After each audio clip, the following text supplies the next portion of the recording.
For more Magic the Gathering resources, check out my friends at paperchampion.net and Kitchen Table MTG. Hey everybody, this is Tao at the Forge, and good news, I've just managed to put together the Peasant Cube. Now, I finally got it finished, and thanks to everybody who contributed. I wanted to go over and just show you the final product. I've just got a couple pictures, and then I just wanted to go and talk about some advice I have for cube builders. So, the first picture you can see is actually just the box that I got. This is the holiday box, and, it's just a normal box. But opening up the box, you can see that basically I have on the left side and in the middle all the cards that are in the cube. Now it doesn't look like there's a lot because, well, really there's only 360 cards in the cube.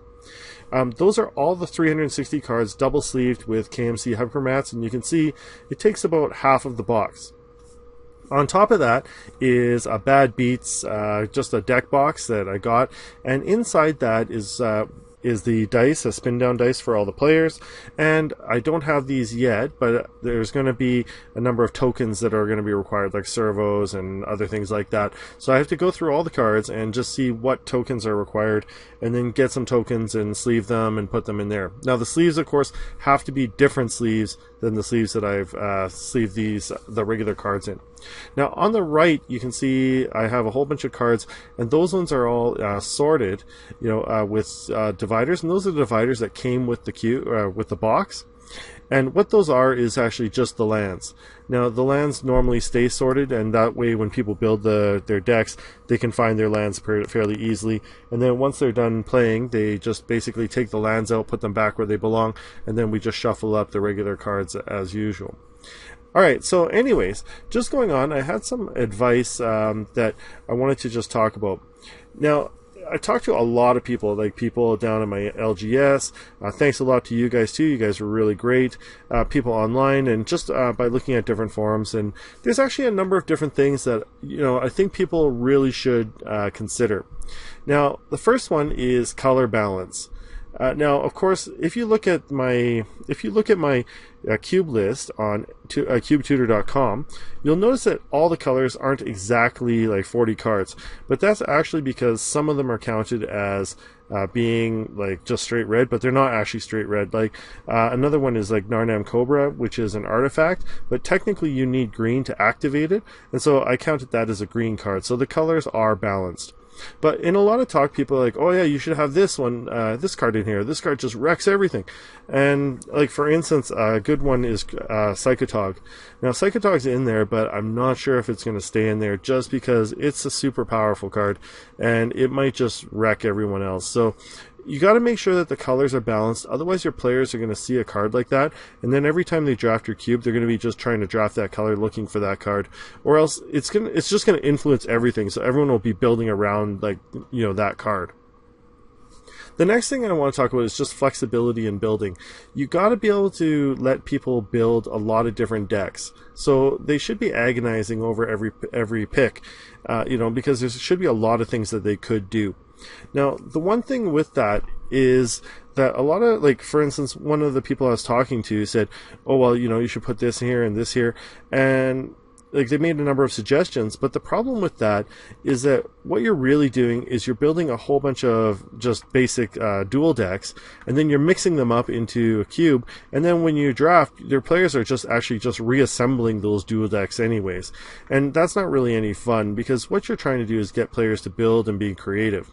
So you have to be able to encourage players to kind of fight for different cards, and so I'm trying to promote people in my cube to choose multiple colors, so there's not really an advantage to make a monocolored deck. You can if you get lucky, or if you really want to, but it's easier to build a two-color deck, and by doing that, you're forcing people to go into, and basically fight for different cards. A good choice of lands is those tricolored Khans lands and the Alara shards and stuff like that, because I think what that does is it focuses someone into selecting a set of colors and basically forcing people to fight over different colors. Anyways, then the third one is synergy. Okay, so please, you got to look out for card synergy. Like, there's a lot of cards that are actually just really good, but they don't really have anything to do with the theme of the decks or a theme of the cube, and they don't actually do anything with other cards. So a really good example of this would be something like Imperia's Perfect or a Jurega Tree Caller. Those cards basically synergize with other elves, but there's not really that many other elves in the cube. I don't even know how many elves there are. So putting a card like that, yes, individually it's awesome, but it doesn't really help because the rest of the cube's not really built to support that. So you got to be careful, like there could be a card that's just really cool, but unless it really fits with everything else, it's not going to work out, and people generally won't draft it. All right, number 4 is, remember, it's a 4-player game, and it's not 1 versus 1. So there are some strategies that just really work 1 versus 1. Like, for instance, straight burn.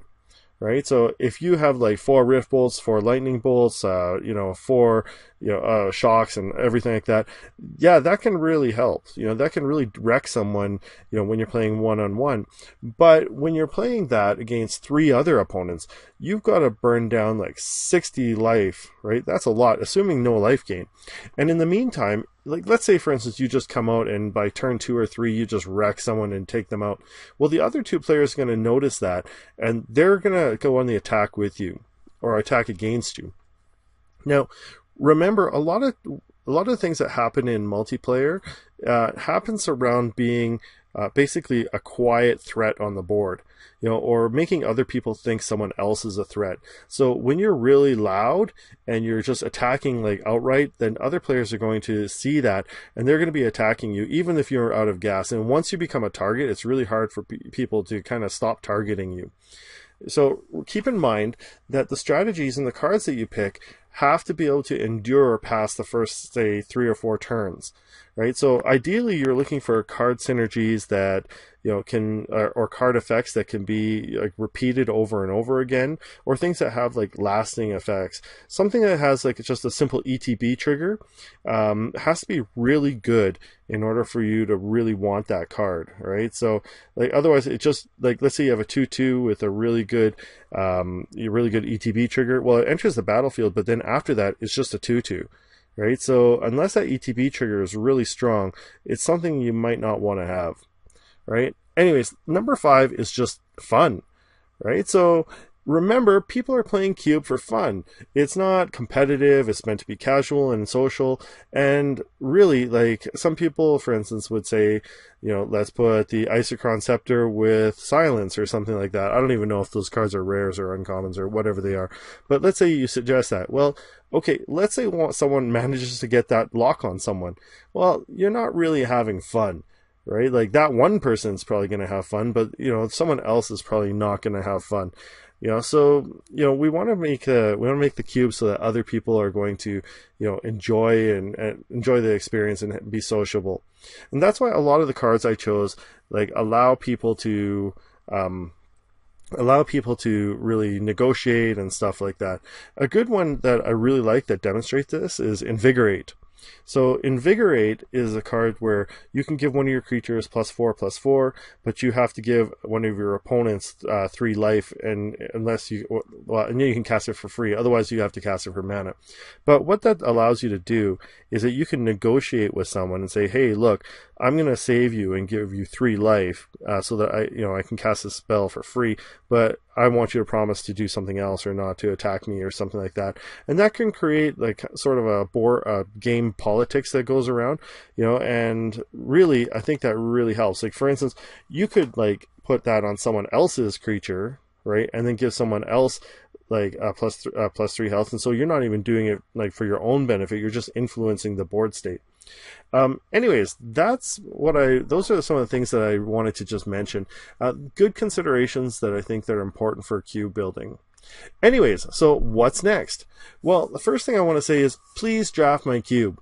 The link to it is in the description at Cube Tutor, and I think you need to actually create a free account in order to draft it and create a deck from it. But by doing that, you really do help me a lot. Now, I don't get any sponsorship or anything from CubeTutor.com. It's just a great site to use. But what you will give me is information. So by drafting the cube, I can see what cards you guys are picking and what cards you're not picking.